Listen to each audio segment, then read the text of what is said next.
This podcast comes to you from nerdsthatgeek.com.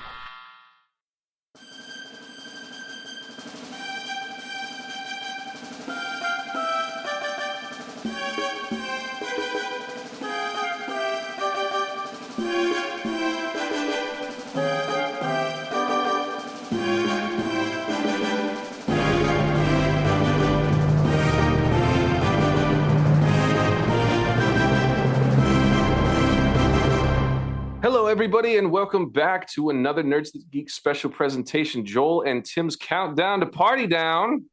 Are we having fun yet? All right, listeners, this is the finale of our countdown to party down. We are continuing to have fun yet here as we discuss episodes 6 through 9 of season 2 and share our finale commentary in real time with you at the end of this episode. Let's pick it right up with the Not On Your Wife opening night episode 6 of season 2. This is a delightful episode. Yeah. It's felt like high school. Like, I think this one gets as chaotic as the first season, and I think that's an also like it because it is farce. Right. Like the subject and the method of the story is farce in this episode, which I think Tim and I both really enjoy. Mm-hmm. I'm glad I know what meta means now. But all of this has felt like high school. This feels like backstage at band, backstage at the play, like backstage with band and theater kids. And it's really cool. And really kind of twisted and weird and interesting. Well, and I've had a little experience being in plays. I can't remember exactly how many, but like only a few. I could probably count on one hand if I thought about it. But enough to kind of be like, oh yeah, like kind of get this. But also one of the films I wanted to bring to Movie Mumble at one point was the movie Noises Off, which is I think it's an actual play you can go see, on stage, but they made a film version of it.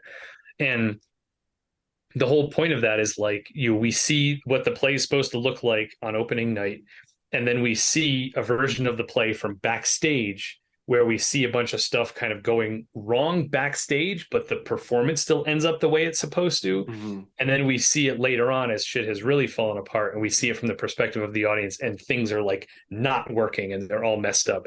So I think that also helped. Seeing that kind of helped me form like a perception of how, what we see on stage versus what's going on behind a curtain are two completely different things. And I think, like at the time of watching that and kind of knowing from the little theater experience I had, it's like, oh yeah, okay, I could see that. Like, because some of the plays I was in, there were definitely ups that happened backstage that were my fault. And like that ended up kind of being like, oh yeah, that's like the time I did this. And I know from high school, and I think, just, being in the arts in general, like knowing a lot of theater people, or even like with, within the music department, a lot of times they're music theater people. So they're not like doing plays, but, you get that weird mix of an actor and a musician who's doing like theater or musical theater or opera and stuff like that. So it's even more up to 11, Well, I don't even think we mentioned it when we finished episode 5 discussion. Like, they make out in the hot tub. Oh yeah. So one of the comments I have here is Casey Bangs ? Did she change her hair? Is that what it was? I'm not sure, but what was weird is it looked like most of the hair is kind of going back tucked, but it's like she has this little strip in the middle that looked like it was kind of cut into bangs. She puts on a lot of hats and wigs in this episode. Like, there's a lot of like interesting wardrobe change. So I'm wondering if it's like a matted bang situation, not a deliberate bang situation. Yeah. And it was just weird because I noticed them and it made me think, like, has she had bangs? And I just noticed them, or does she have bangs all of a sudden? And why am I thinking so much about bangs? I just love that Casey and Henry shtick. They're going back and forth about like none of that like negative influences, and then Casey goes none of that big band jazz, like as, like on the long list of vices that you can have, big band jazz. Oh, and the whole magnificent, elevated way of talking of Mhm. this episode Yeah.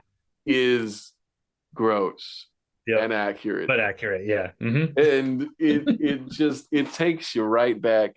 It's oh.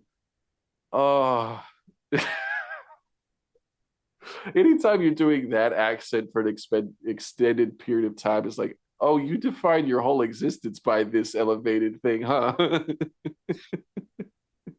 Yeah. Do This I is know definitely. that because I was that and am that?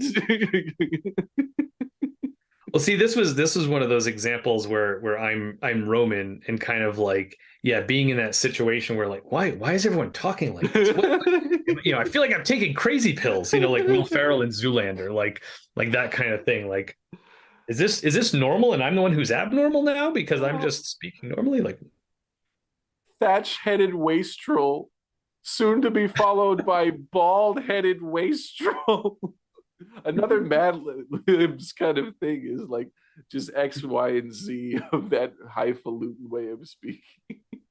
the joke of this was meant to be like when they mentioned doing Glengarry Glen Ross, Yeah. you know, if it's a reference to people who have seen the film and have seen Alec Baldwin play this role, and then to have it be like, what's your name? F you, that's my name. Like in this sort of like, is that like vaudeville? Like I couldn't like I recognize that tone and that delivery, but I couldn't place what it is. But it's like Well, I mean, such you, that the is my name is from Glengarry Glen Ross, no, it but is. like, But yeah, when Alec it is. Baldwin's saying it, F you, that's my name. Yeah, yeah, Like it's the character as opposed yeah. to saying it like an actor, which is I feel like what their delivery is and what so much of it is, and Right, what which used to really bug me about theater versus film, because I feel like film you're trying to get close to reality, but with theater you're saying it like you're in a play, like everything right. is delivered, and I know part of it's about projecting and all that stuff, but Mm.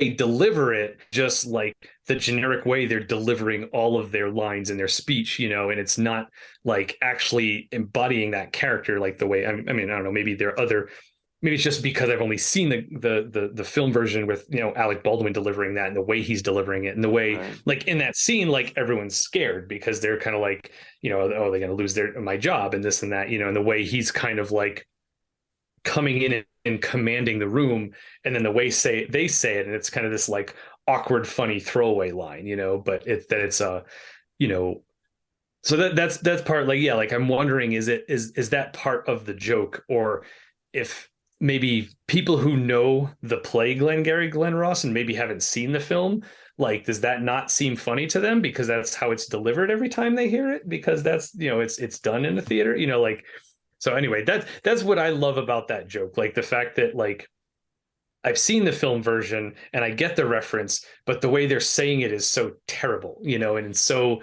like I said, so like a play, like not the way anyone would actually say that line, as opposed to the way Alec Baldwin does. Like you believe that he's one of these rich salesman assholes who just Mm. comes in and is like, yeah, you're all at your job. You don't know who I am, but I'm telling you what the is up, Right. and you get that from Alec Baldwin's portrayal of that, and what you get from this is just like, ugh, you know.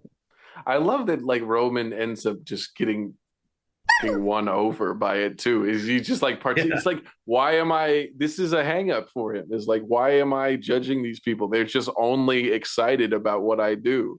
In the yeah, same way I am. Like I think of myself in this highfalutin way. I'm right, actually participating in it. And it gets to be Dionysus for a second, yeah. which is Well, kind yeah, of cool. yeah, they tell him the writer is God, and he's like that. That's like the perfect thing you could have said to me, and like, okay, you people are okay, like Yeah, I have, oh, the fake attraction between Lydia and Ron. Like not if I see you first. Lydia, not if I see you first.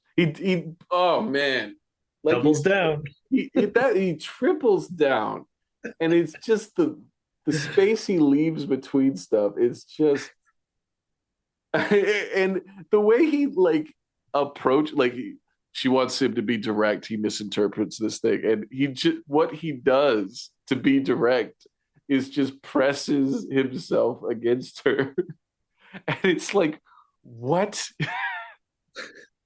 what, what are you, 12? What is this? I also thought it was really really funny, and I don't know if this is like an example that we should be like championing necessarily, but the fact that like when she like tells him and he's just like, oh my god, I'm so sorry, and like it's like, okay, that was over, like It it disarms it was all, assault, right? but Yeah, like but it was a misunderstanding, and like the two of them are just like instantly like cool with it, like right.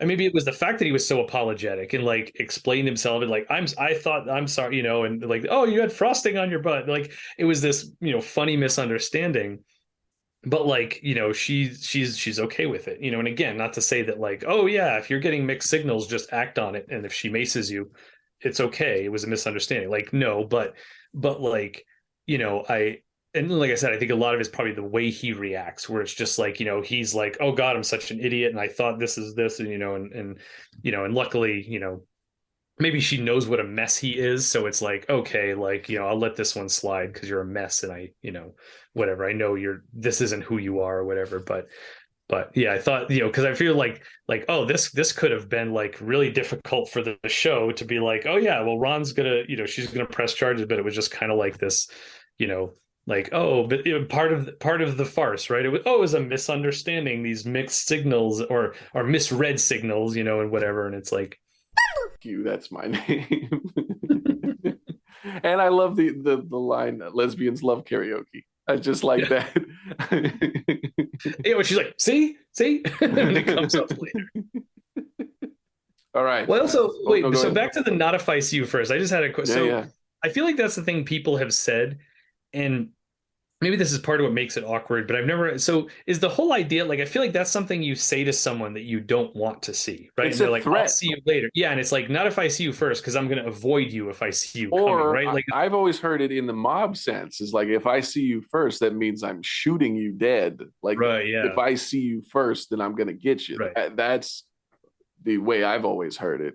Yeah. Okay. So yeah, it's not good. It's not No, no, flirty. no, not at all. It's so weird tonally, and the way he delivers it, it just like it feels wrong as he says it, but he triples down on Ugh. it. just just gross. All right, Magnificent. magnificent. The gorilla mask. I love just the wigs and masks and veils in this Mhm. episode, and I really like again. You just love Casey and Henry's chemistry. They just like Yeah. it's fun to watch, and it Mhm. was interesting to see them. It was a different kind of scramble. Like they're trying to keep it secret from everybody else, but they're also Mhm. trying not like to get anybody in trouble. And there's all these different elements. Like Kyle is trying to get money to support the place where he grew up, and it's also kind of cool. Like we're seeing a little bit of Kyle's origin story with that Mhm. playhouse. Yeah. Is really kind of cool. So where he came from right off the bus, like what Yeah. luckily not an awful environment, like just people who are passionate about it. It's Yeah. gross, but not like gross. Right. Right. So episode 7, Party Down Company Picnic, which is catered by Valhalla, which is so funny to me. Like, and I think it's funny that like the decorations and stuff for the Party Down picnic are Party Down quality, and they fall apart almost immediately. What's bad for America is good for Party Down. Yes, for the show and for the entity Party Down in the show. I just have written here like I love the I'm not talking to you, I'm talking on the phone. Mm. Multiple gags in this. Usually I'm irritated by them, but she plays it so perfect. She Yeah. just is like stone. Yeah. So good.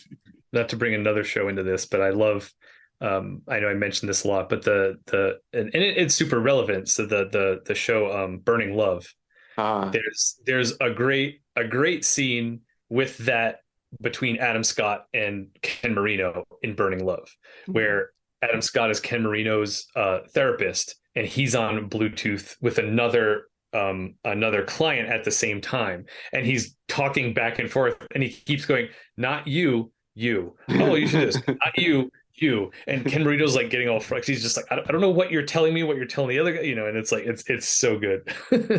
is that Stars too? Stars, could we request that show come back as well?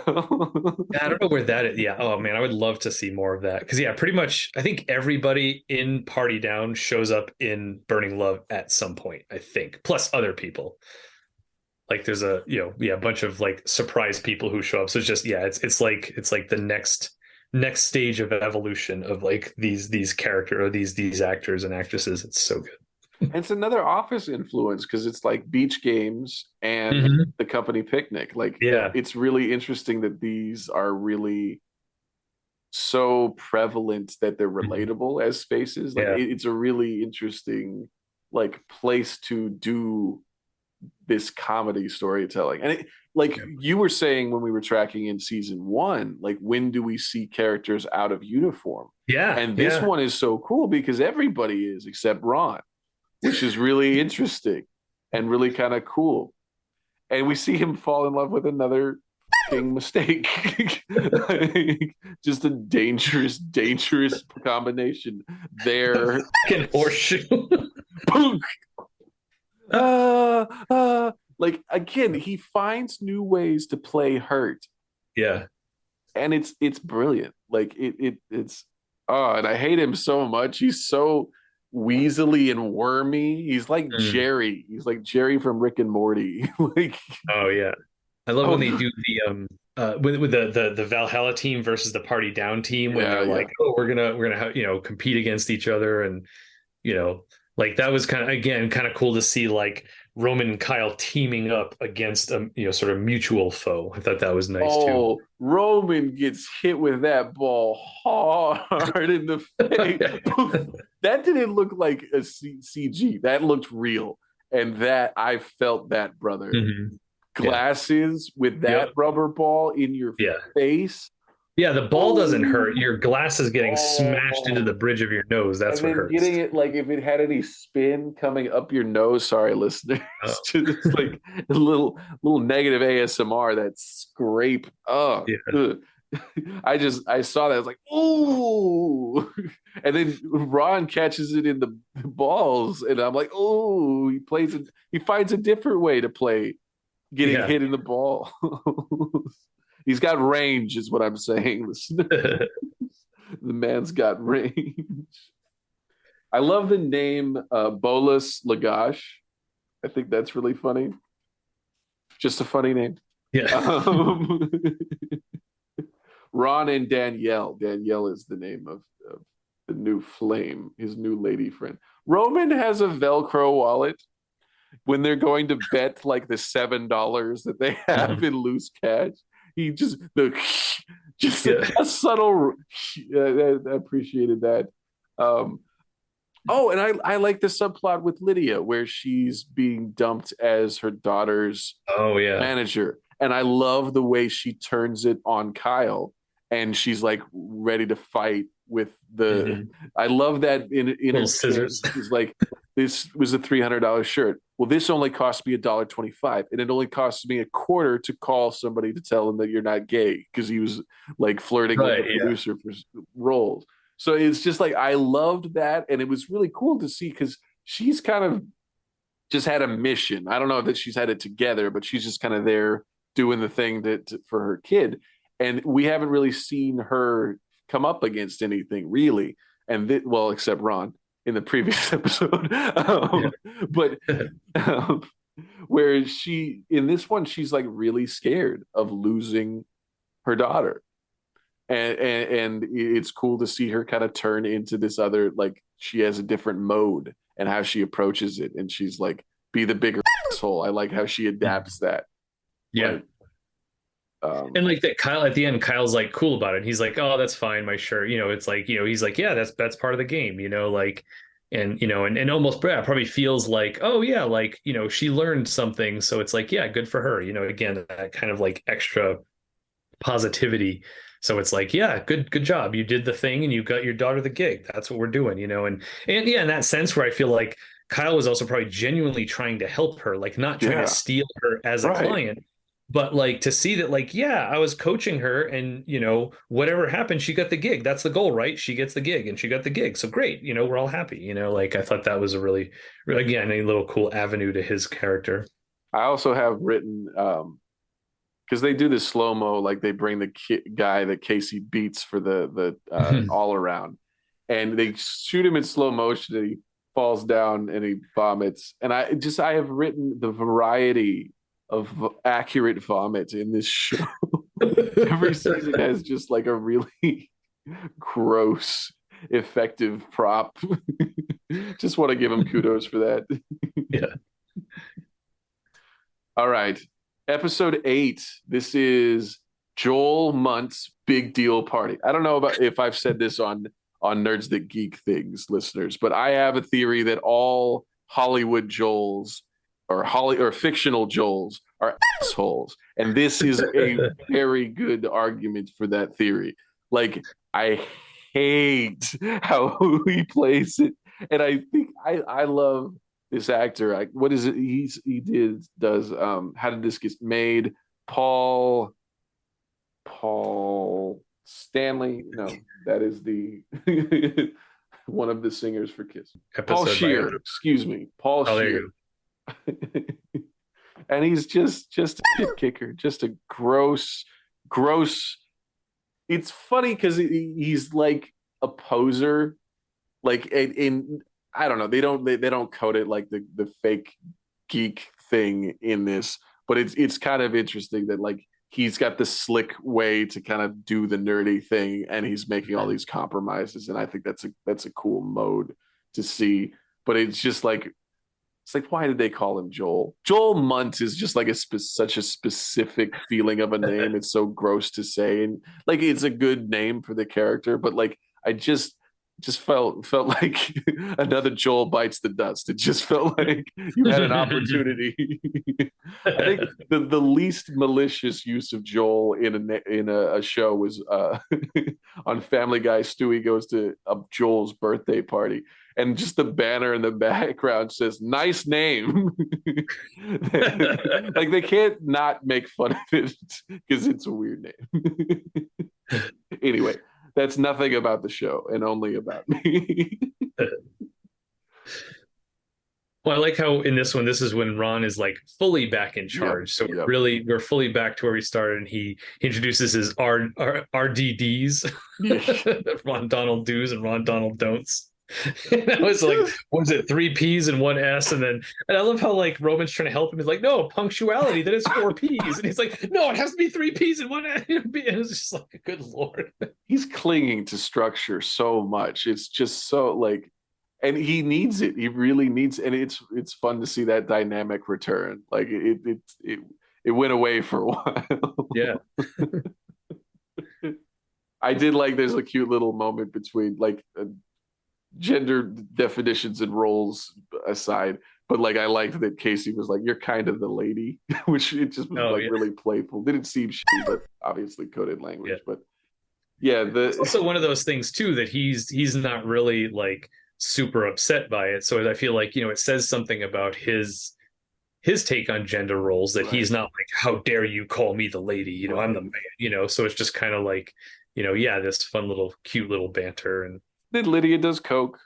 We there's this show in coke. It had like constant. I love that she didn't have to too. It wasn't like it was kind of like just there, and it was just it was a decision she made. It wasn't like somehow like it got blown in her face by accident. It was like, oh, this is coke. Then when right. she goes back to get more at the end of the episode, this is makeup, and she throws it against the mirror. I'm depressed. What do you do about this? Oh, the code. The code in The this one, code, yeah, and the revenge. Like I love how hard they keep trying to make this revenge happen. and they're just holding a glass of piss for most of this episode. Like that is most of what's happening in this episode.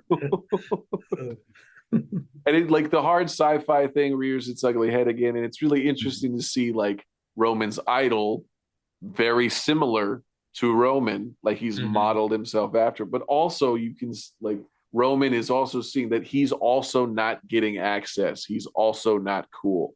And Yeah. I think that's an important distinction. Like that makes a difference. And it kind of reframes things. And it's also cool, like Roman had a friend, and it was Mhm. like it was interesting to see that dynamic and the betrayal again. Because Sheer throws him right back under the bus. I'm gonna call him Sheer, not Joel, because it's Could call him Munt. oh, the revenge is a dish best served. Again, Kyle is taking it like he said it wrong, but he's like, this is why I'm a waiter. That's why it's okay. It's Shakespeare. Like it's in Shakespeare that you wait on people. And I was like, that you serve people. I like that. I feel like they play with that a lot. That Yeah, like the music is the fruit of love. Play it. Like every time he misquotes Shakespeare, I imagine you watching the episode and cringing.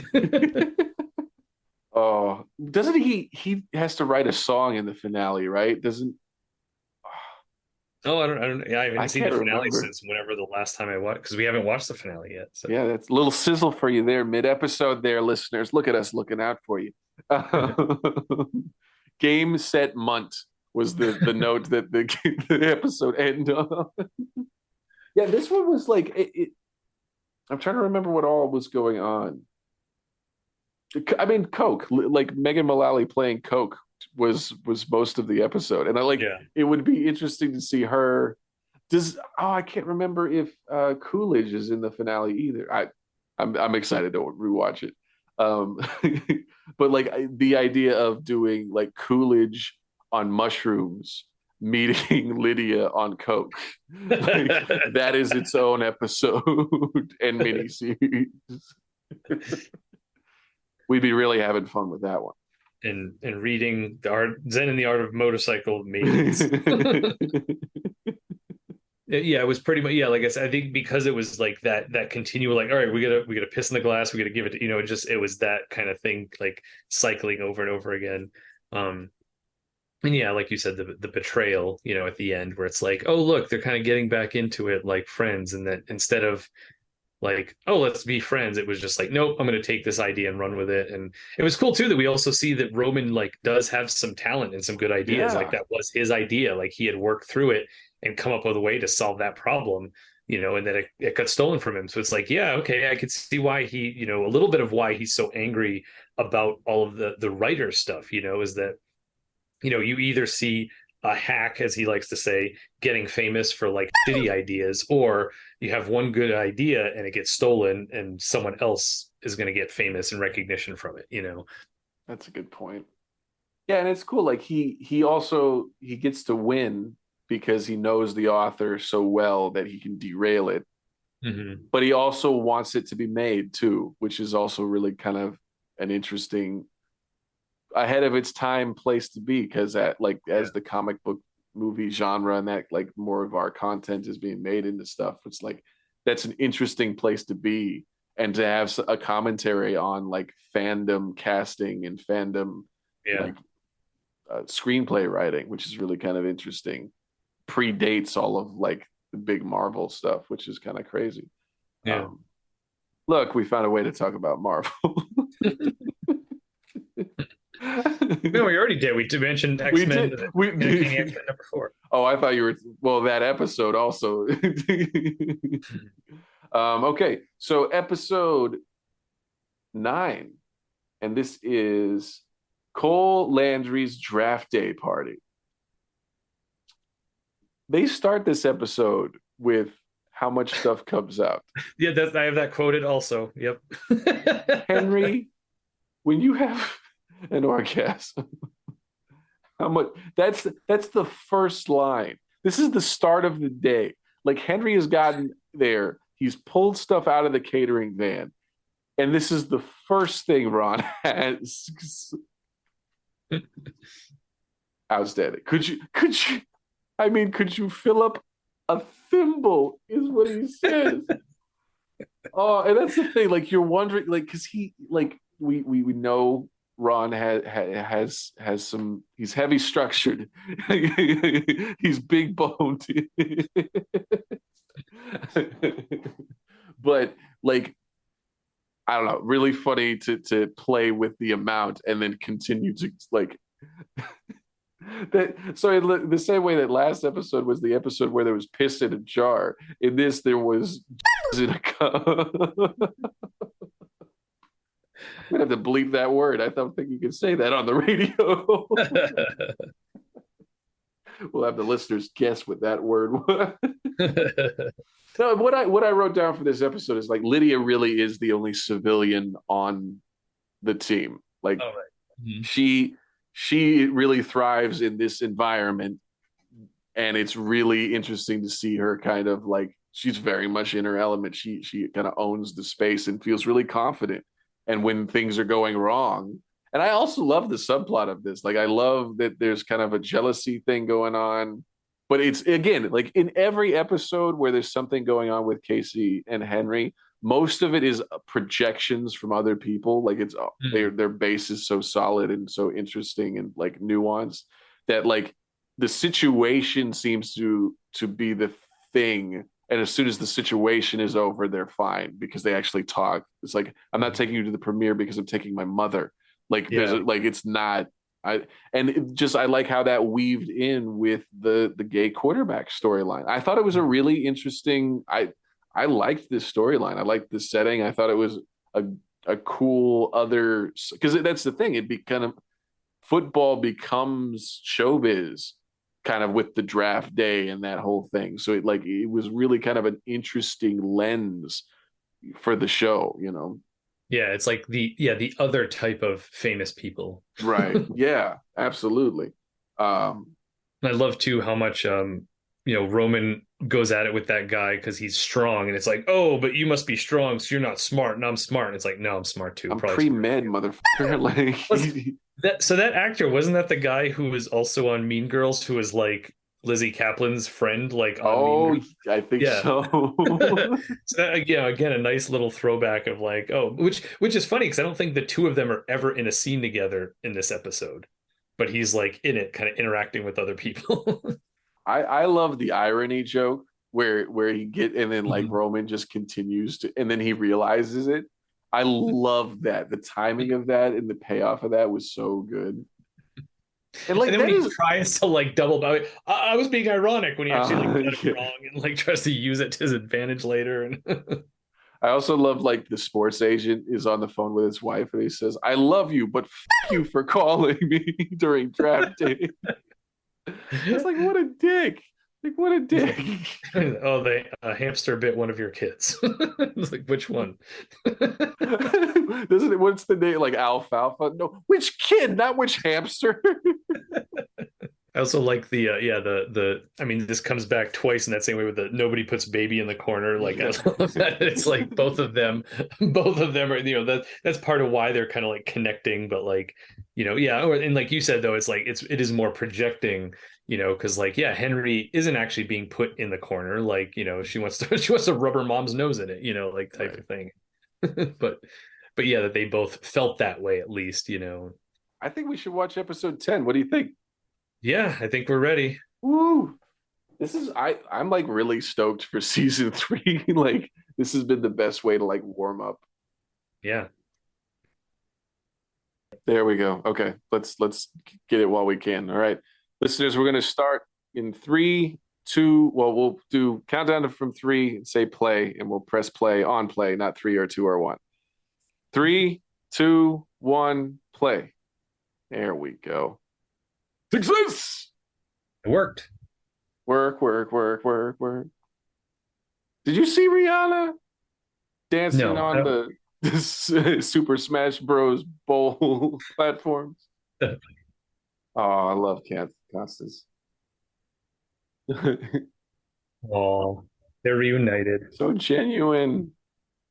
Oh, look at Henry's. He's actually happy. Oh, rude.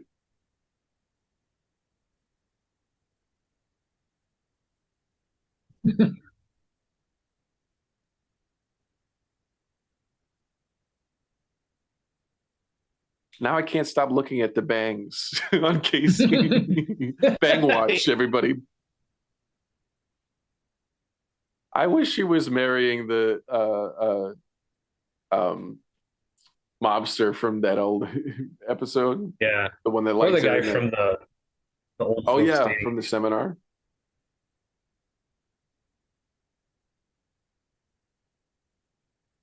Nookie puss.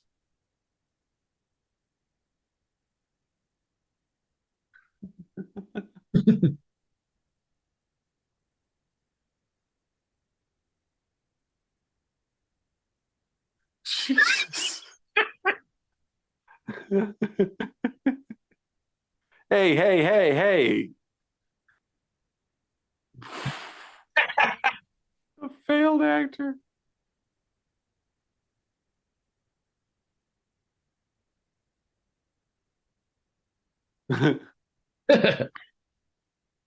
Like how she won't look at her. It's so good. And there he is, big dumb animal. He killed. Oh Oh, there it is. Oh no. no.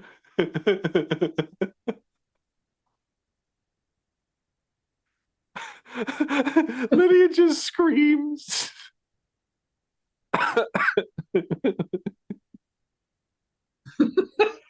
Stupid. Not okay. What an ass. I'm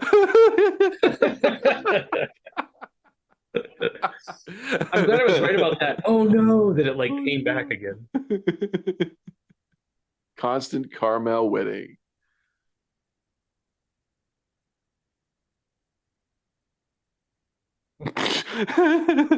She wanted me to sing from her diaphragm.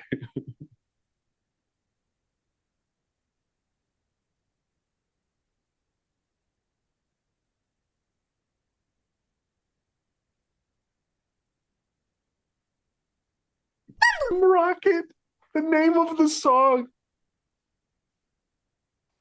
How long are we into this episode? We are 3 minutes into this episode. We've already heard Rockets.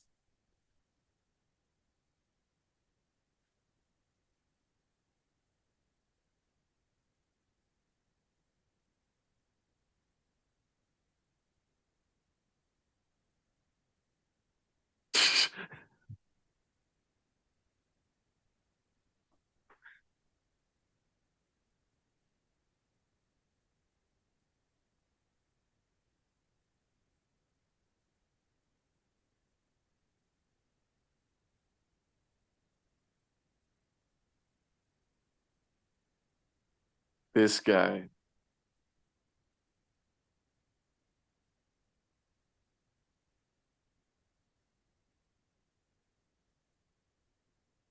Of course he knows. What the hell?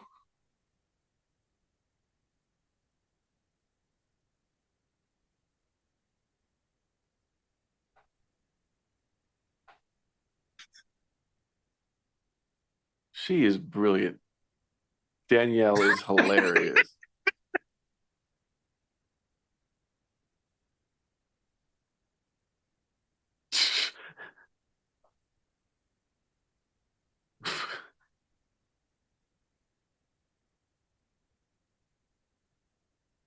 I told you. I told you. The lure.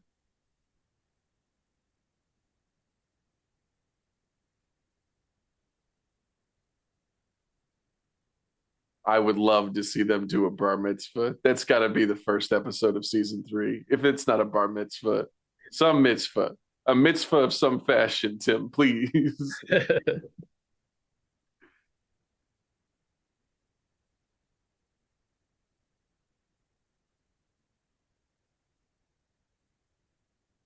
Look at Henry. Well, she's following through at least. That was not a line, but she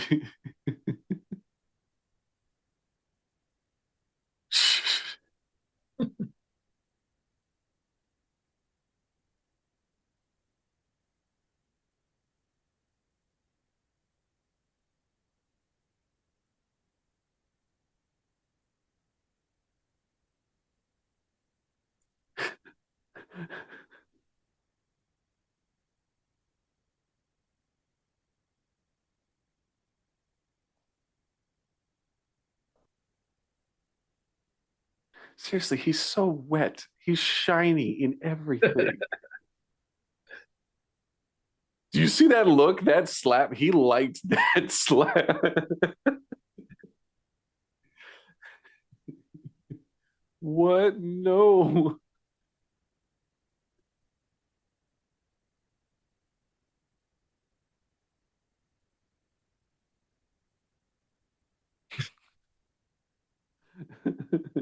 Community pond. Company pond.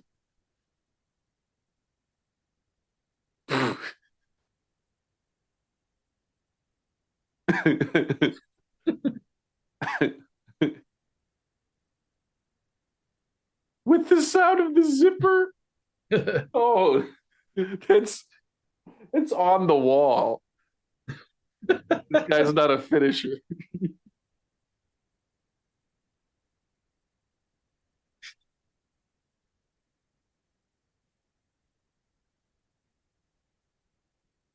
Is that a serpent in the background? No, he's it's a flute. He's playing some sort of.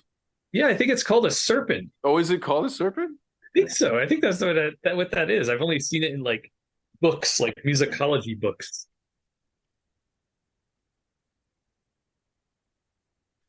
Flakes of a horsewoman.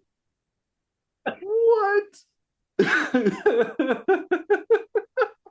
You Here it can't say comes. flakes.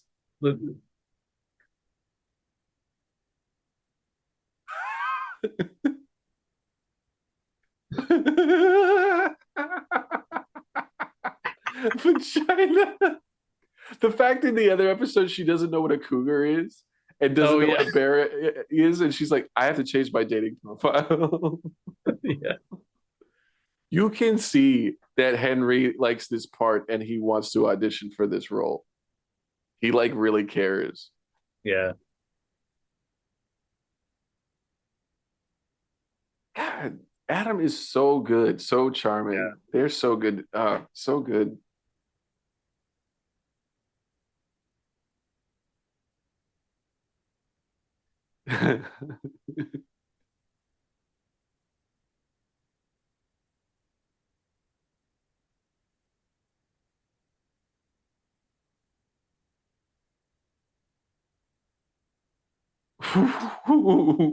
Jeez.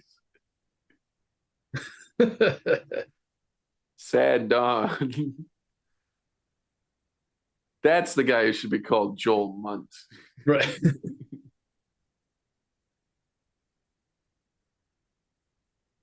See, caught like you can tell Jane Lynch went over and was like successful. Like she has like a look defined now. Like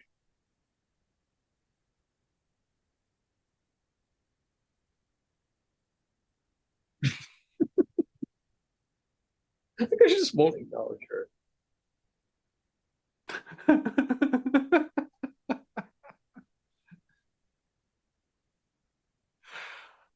I don't think I realized how opposite they were until like they put them right next to each other. Mhm.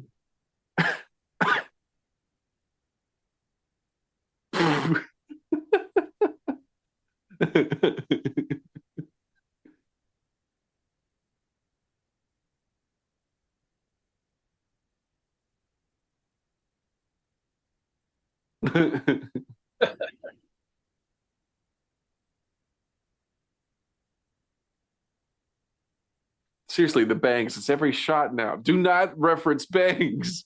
It just gives you bangdar.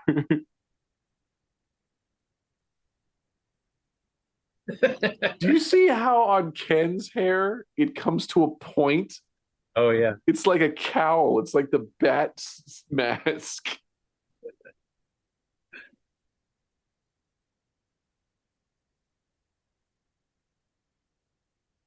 Fucking smudging.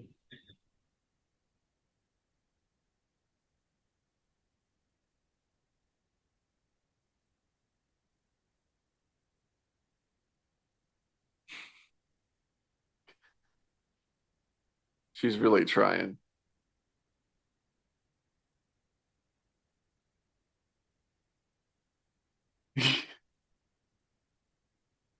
Oh.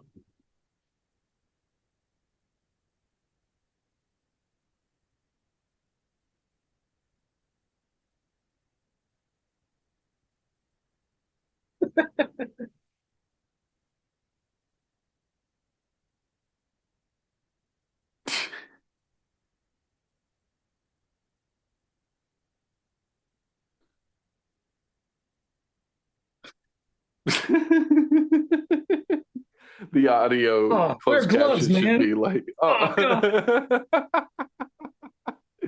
Tim's having a moment. Creep. They're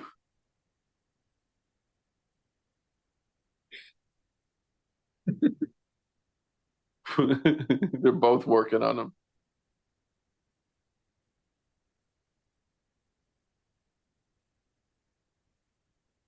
I do love this actor. He's got a great voice.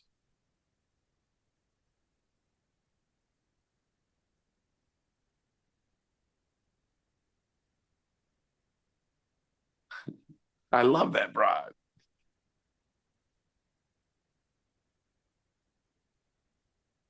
What is his name? I don't remember his name. It could be Jackson.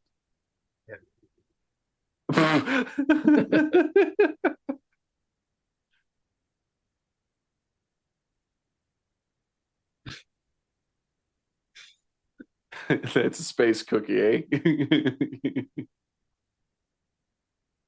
The sitar in the background. Christ.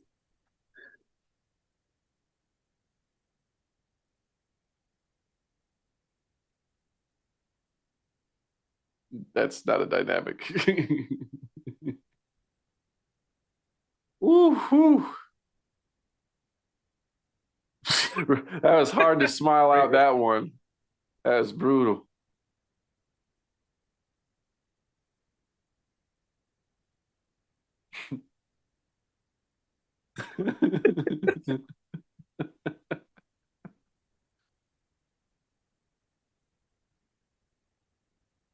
I do like Stoned Roman. Stoned Roman is fun. I love that they've slowly review or revealed the stringed instrument. Unless you're looking for it, it's just like that music has come in with him being high.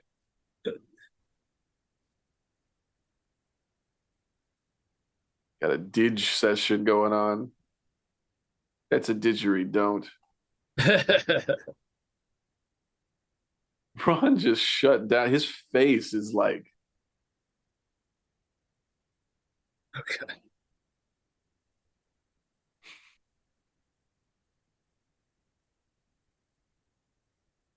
oh no. Prenup.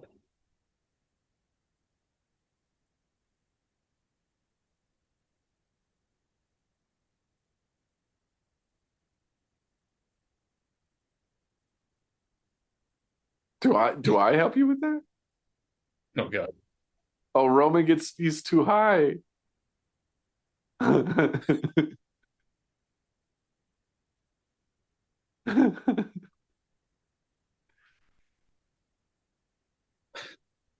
The way they shot this, like in his in his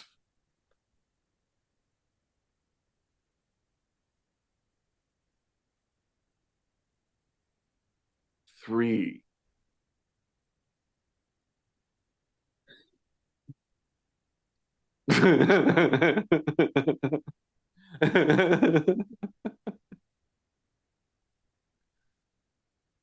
You're gonna be great. That guy's like, I remember those days.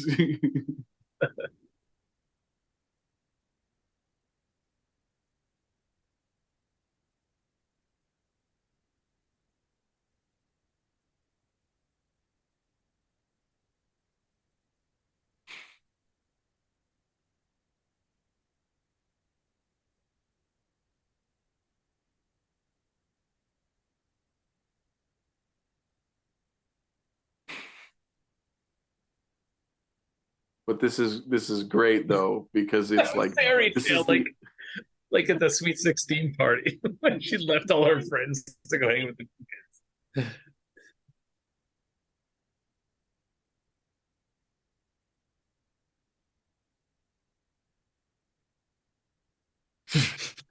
I meant it. Like this is the one thing that would rattle Constance. Like she is so positive. Mhm. Like this is like the natural extension of that to the worst extreme. Okay, here we go.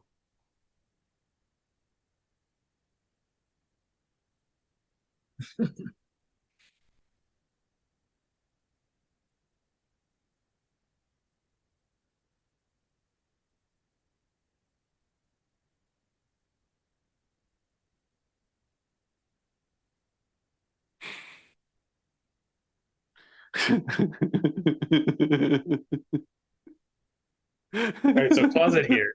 So the Listeners, we're first paused. Sorry, we're paused at 1650 here. Uh, so the first time I'm watching this by myself, you don't have to believe me if you don't want to. But I watched Step by Step as a kid. I watched South Park with Scuzzlebutt. So I'm watching this episode, and he's like, "Wait, stop!" And my what I said to no one, I'm watching this alone in my apartment. Is that fucking Patrick Duffy? And then 10 seconds later, is that fucking Patrick Duffy? So that Outstanding. was that was when it was confirmed that there was a connection with my life to this show and characters in this show, and that I was right there with them. You caught up in your head. You'd caught up to where they I, were. I had gotten ahead. That was the Yeah. thing. All All right, right, so we listeners. We'll count it down from three, and we'll press play on play. Three, two, one, play. Isn't there more than one? Like somebody else shows up, right? To come to I don't know. protest. Lydia's all. Romantic. That was you.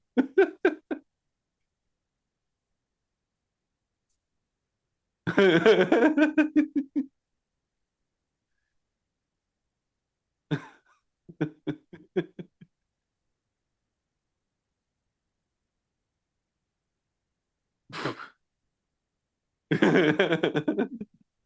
Duffels like ruffles.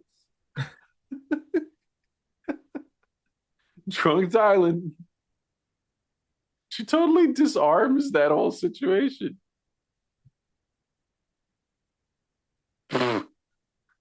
It's not. It's not how this works. Next couple. Why? In his head, he thinks it's an open forum. Yeah.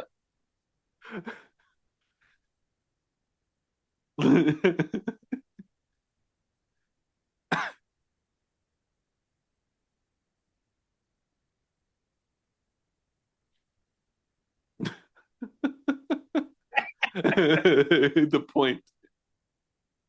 Oh, Oh, there we go.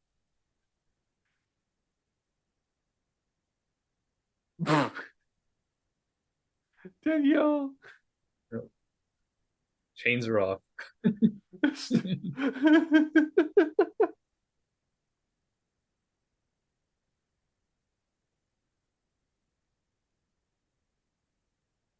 Mazel tov.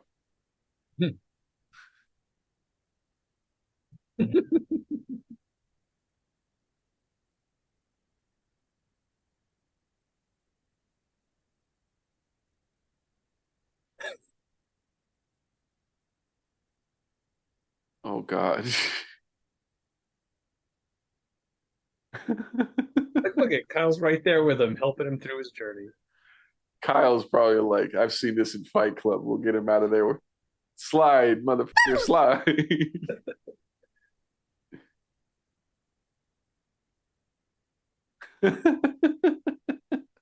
His face.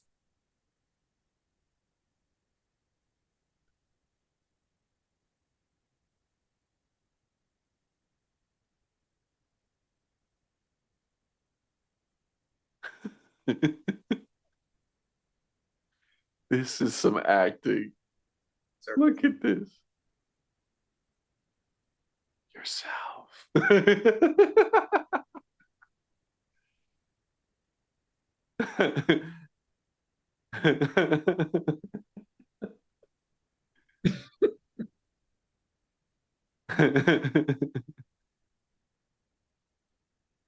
That's the most we've seen from Roman.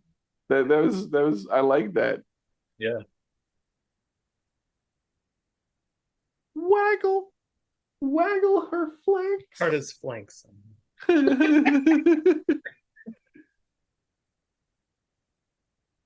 Oh, that's sweet. But This is the first time we hear the band. you ever gonna finish Mind Jail?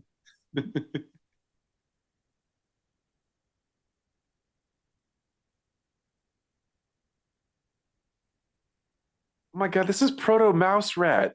That's all this is. God, nothing is new.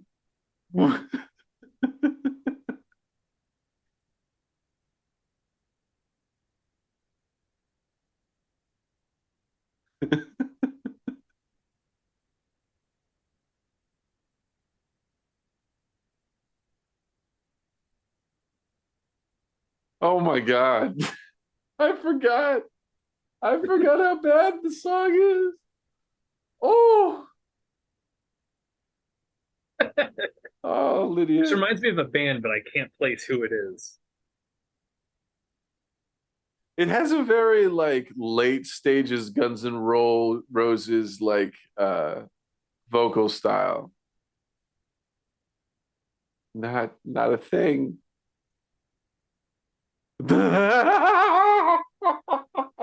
You can't say that. You can't say hollow woods. That was not the right thing to say. God.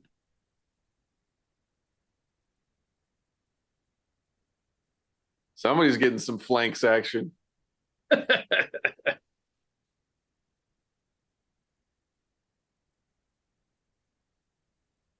Oh, there she goes.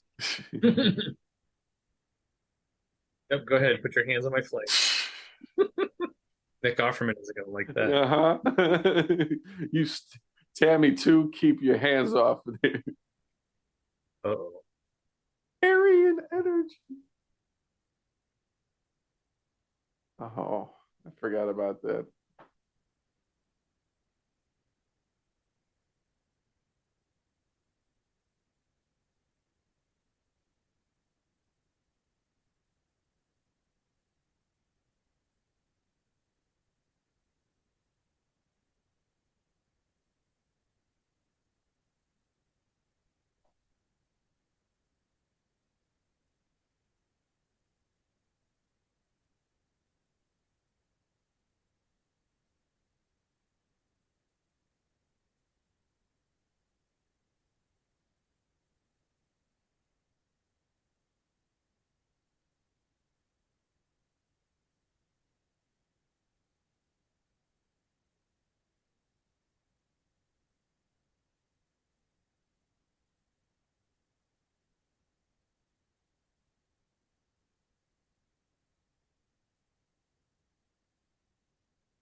Fucking devastating.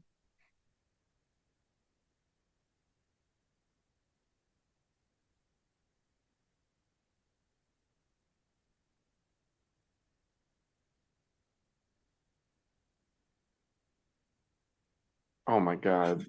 Do not put things in this man's nose. He's already too funny. Like, I don't need him to have bloody nose prop work.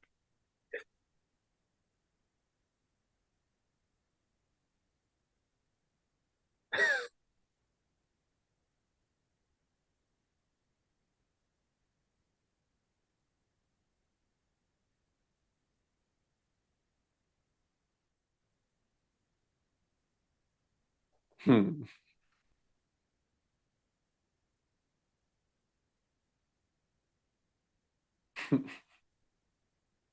Machinations.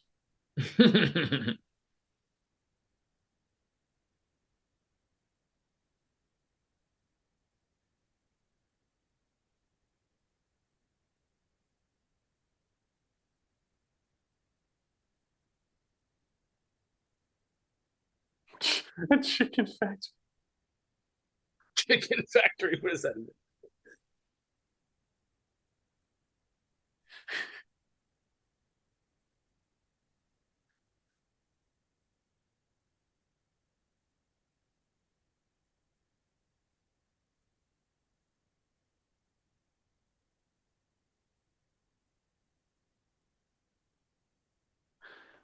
Which she's hearing about for the first time.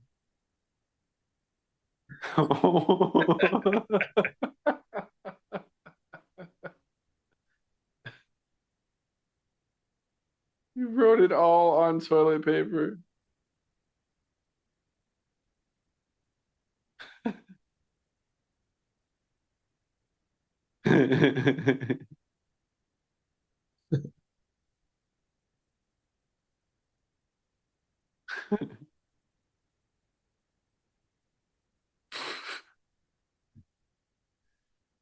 There's the egg.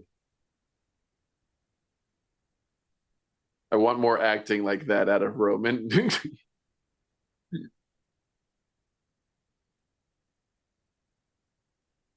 So this is the end of Greece, in keeping with it being high school in hell.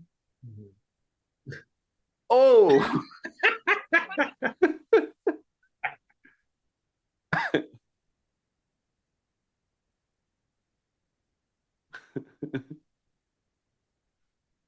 she doesn't even get out of the driveway, does she? Three, two, one. It's, he's dead. That's right. I forgot about That this. man is dead.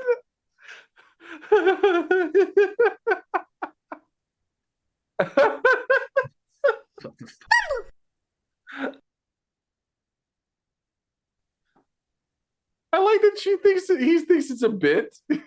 Yeah.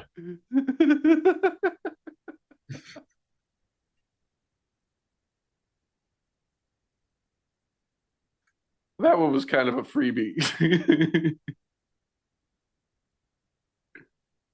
He never signed it.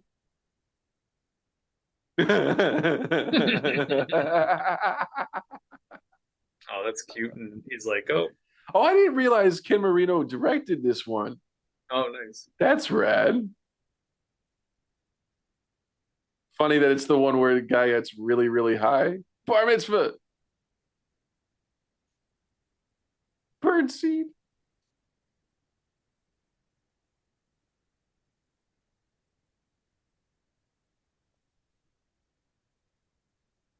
Oh, he kept them for him.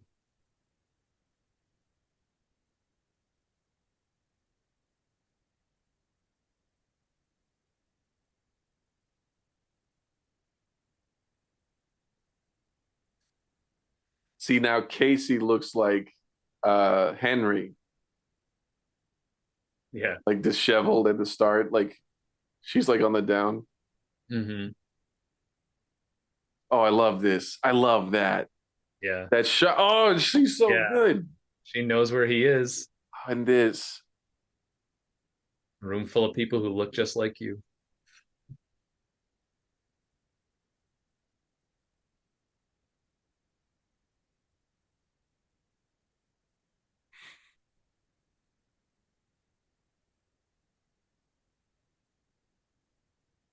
See, this is the thing. I love this Yes. show, and it's perfect. Like it really,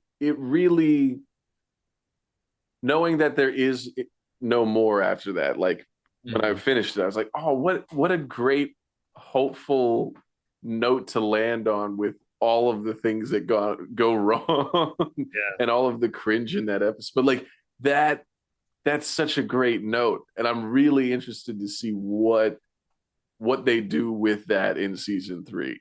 Yeah. And I remember, yeah, like it was seeing it for the first time. It was frustrating that, like, oh, now we don't know what happens. But like, as I've gotten older and kind of thought about it more, it's the point is he's trying again. It doesn't matter if he gets this gig or not. It's that, like, he, for the whole thing, again, like I mentioned earlier, that the one with J.K. Simmons, like, you'll never work in this town again. I know, like, he was so resigned to that, and that he's finally like made the decision, like he's not quitting anymore, and even if he doesn't get this gig, he might get some other gig, or he's at least going to keep trying. And like when and I think as far as like he and Casey are concerned, like she, like when she said that thing about like we're not the same kind of crazy, like if you can't believe it for you can't believe it for me. The fact that he believes it for himself again and he's doing it, like I think that's going to fix that little rift that happened there. It's not um they're not done because, oh, you're right, I've given up and I can't support you if I can't support myself in this dream. It's like he's back in it, and now they're gonna be a couple who are both trying to achieve what they're doing, but they both believe it for themselves and each other. And it's like, and again, like, yeah, like he may not make it in this future that we're gonna see what happens, but like I think the fact that he's trying again is what is important, not whether or not he makes it. So yeah, so that I think, yeah, the ending I think gets better. The more times you see it. I feel like it felt like a cliffhanger when I first saw Yeah. it, but it's not. I don't feel that way anymore. It's like no, it was about him having that change of heart and mind. That was important. It's a good show. So good. I've thoroughly had fun. Yeah. Well, listeners, I don't know that we will be responding to season 3 in this format, but maybe like this was really fun. It might be a fun thing to revisit and do the same thing, and for season 3, that might be fun. Yeah. But we will see you on the 24th of February for season 3 of Party Down on Starz. And John will be taking you through some recaps, and we've got some interviews and exciting things coming down the pike for nerdsthatgeek.com. Thank you for listening to us, Joel and Tim's Countdown to Party Down. Woo, woo. Are we having fun yet? We are having fun yet. We'll talk to you later. Bye. Bye.